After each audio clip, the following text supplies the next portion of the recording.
What's going on, guys? Paul Macetta back here with you with another communication analyzation breakdown.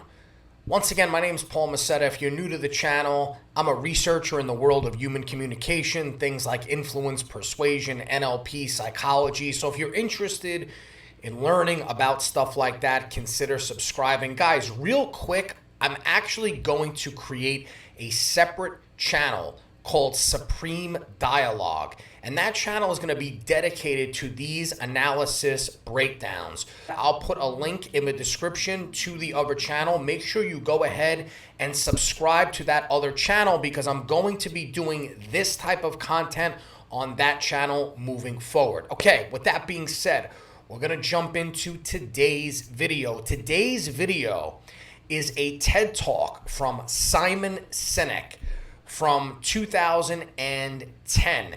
Simon is a best-selling author. His best-selling book, I believe, is Start With Why, which the idea behind the entire book is that the companies, the most successful companies in the world, not only know what they do and how they do it, but they know why they do it. And his idea is that people don't really buy how or what you do, they buy why you do it.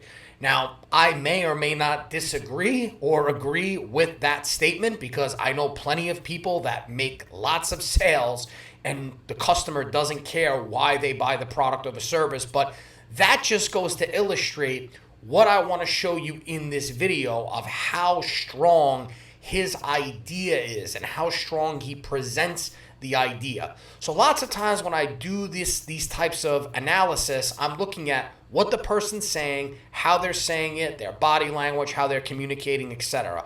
I will say this. Overall, Simon's communication skills are pretty good. I would give him probably an 8.9 out of 10 or something like that. Very few vocal fillers, overall good body language, good stage control, good presence.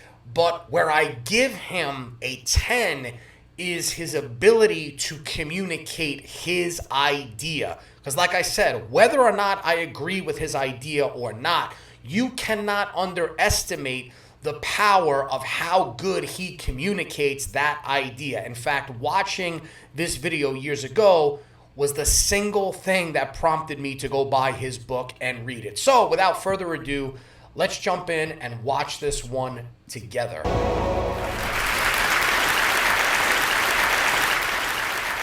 How do you explain when things don't go as we assume? Or better, how do you explain when others are able to achieve things that seem to defy all of the assumptions? For example, why is Apple so innovative? Year after year after year after year, they're more innovative than all their competition. And yet they're just a computer company. They're just like everyone else. They have the same access to the same talent, the same agencies, the same consultants, the same media. Then why is it that they seem to have something different? Why is it that Martin Luther King led the civil rights movement? He wasn't the only man who suffered in a pre-civil rights America, and he certainly wasn't the only great orator of the day. Why him? And why is it that the Wright brothers were able to figure out controlled powered manned flight when there were certainly other teams who were better qualified, better funded, and they didn't achieve powered manned flight, and the Wright brothers beat them to it? So the first thing that I notice about Simon's communication is that he communicates, especially in this speech, in a very specific type of rhythm where he's using pauses between the statements that he makes, where he says, why is it that so-and-so was able to do X, Y, Z, but this company wasn't able to do X, Y, Z? Or why was Apple able to do X, Y, Z, and no one else was able to do X, Y, Z? So he's very good at creating that sort of anticipation rhythm as he's speaking. And like I said, overall, his stage presence is good. He holds the microphone the majority of the time with his left hand, which leaves his right hand available to do most of the gesturing. He doesn't turn his back on the crowd. He's got his back straight, his shoulders up, and he's making good movement of the stage and making good use of the stage. But like I said, where I see his real power is in the way he communicates his idea. So the first thing that he does is he opens up with a thought-provoking question. He doesn't say, hey guys, great to be here, I'm going to talk about this today, or give you some sort of a greeting. He jumps right in with a thought-provoking question, which, if you remember from my video on Myron Golden, where I talked about how Myron asks a thought-provoking question. So questions are an extremely powerful way to open up any type of presentation, because when the human mind is posed with a question, it can't help but to seek out the answer, especially if it is a question that the audience feels is super relevant to them. So not only is he asking a question, but he's asking a question that relates to companies that have done really innovative things and have had ultra success, which is what everybody in this audience pretty much aspires to do. The next thing that he does is he creates contrast between the three companies that he mentions. He mentions the Wright brothers and he mentions Apple as two of those companies, and he creates a contrast between what they were able to do and on the level that they were able to do it versus everyone else. And what that does is, again, the human mind works based on contrast. That's how we make sense of the world. That's how we decide whether we like stuff, we don't like stuff. We basically compare and contrast things and formulate decisions on them.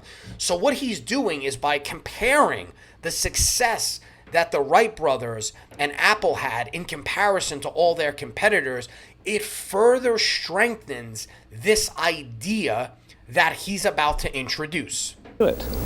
There's something else at play here. About 3.5 years ago, I made a discovery. And this discovery profoundly changed my view on how I thought the world worked, and it even profoundly changed the way in which I operate in it.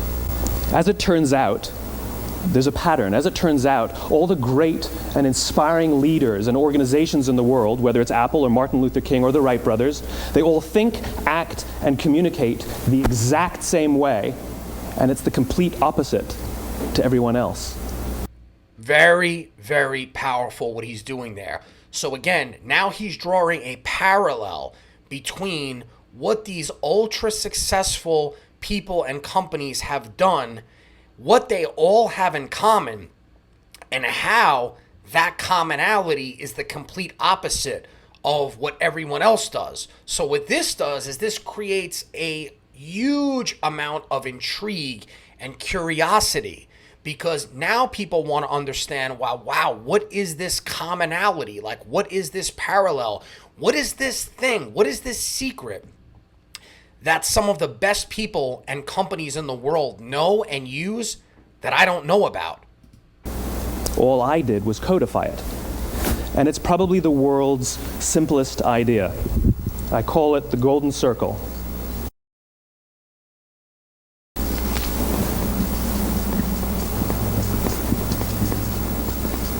Why, how, what? This little idea explains why some organizations and some leaders are able to inspire where others aren't. Let me define the terms really quickly. Every single person, every single organization on the planet knows what they do 100%. Some know how they do it, whether you call it your differentiating value proposition or your proprietary process or your USP. But very, very few people or organizations know why they do what they do. And by why, I don't mean to make a profit. That's a result. It's always a result. By why, I mean, what's your purpose? What's your cause? What's your belief? Why does your organization exist? Why do you get out of bed in the morning? And why should anyone care? Well, as a result, the way we think, the way we act, the way we communicate is from the outside in. It's obvious. We go from the clearest thing to the fuzziest thing.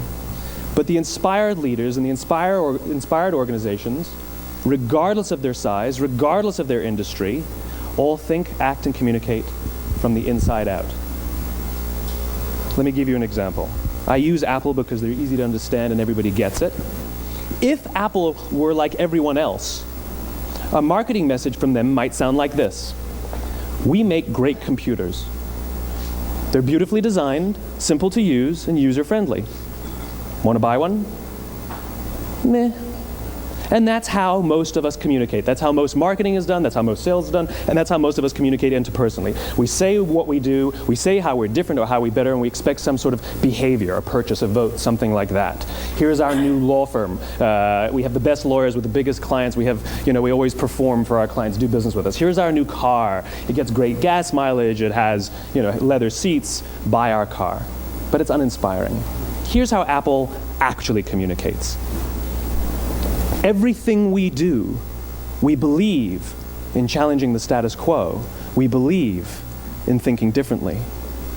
The way we challenge the status quo is by making our products beautifully designed, simple to use, and user-friendly. We just happen to make great computers. Want to buy one? Totally different, right? You're ready to buy a computer from me.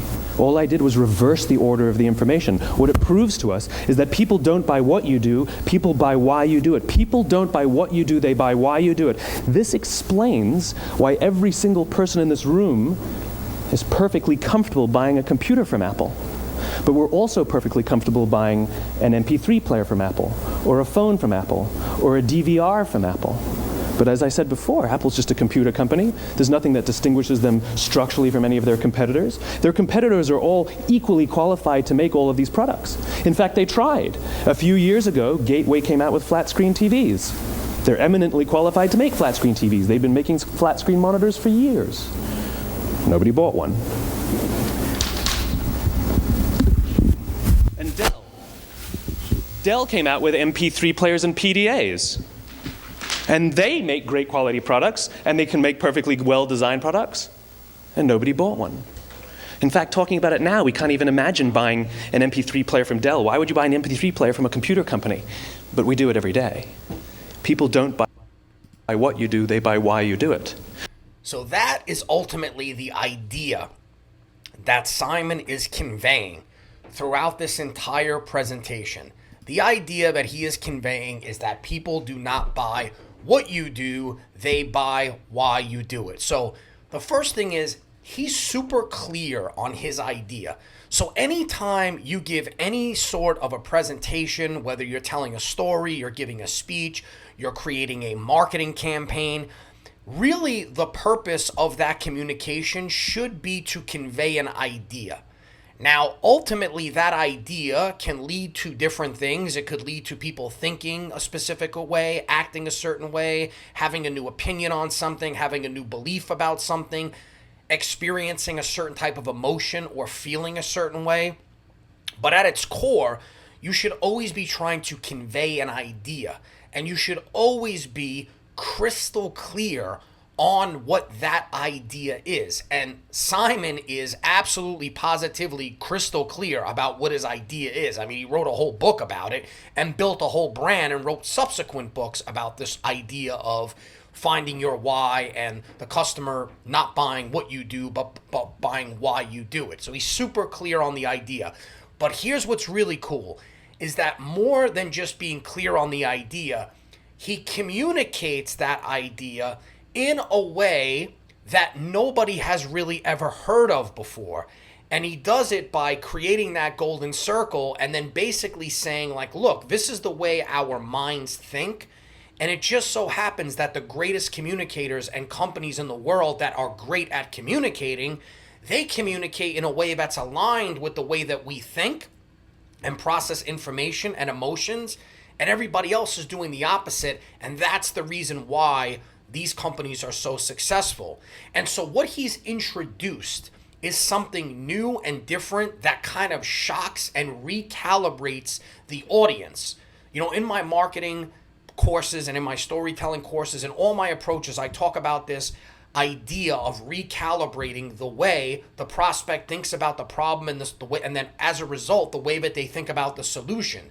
And there are lots of different ways that you could do that, but it's a very powerful thing when you're able to do that in your messaging and you do it the right way. The key is you actually have to introduce something that isn't familiar to them, that they've never heard of before. Like, for example, if you were giving a speech on lowering blood pressure naturally, and you told this long, elaborate story about how you went through the Amazon jungle and you avoided all these pitfalls and all this kind of stuff, and then you discovered an herb that magically lowers blood pressure and then you reveal that it's beetroot powder, your story would fall flat because the majority of people in that space and in that market, they already know that beetroot powder is can lower blood pressure, right? So that idea, even though it's a great idea and it makes sense, it would fall flat because it's familiar to them. What Simon does is he introduces a way of articulating his idea in a way that no one has ever heard before. So what we picked up from him today are, number one, always ask a thought-provoking question. Make sure that question is relevant to the audience so that they find it relatable and useful and eye-opening to them. Next, use contrast between when you're highlighting your idea, contrast how your idea positively impacts the companies or people that use your idea versus those that don't.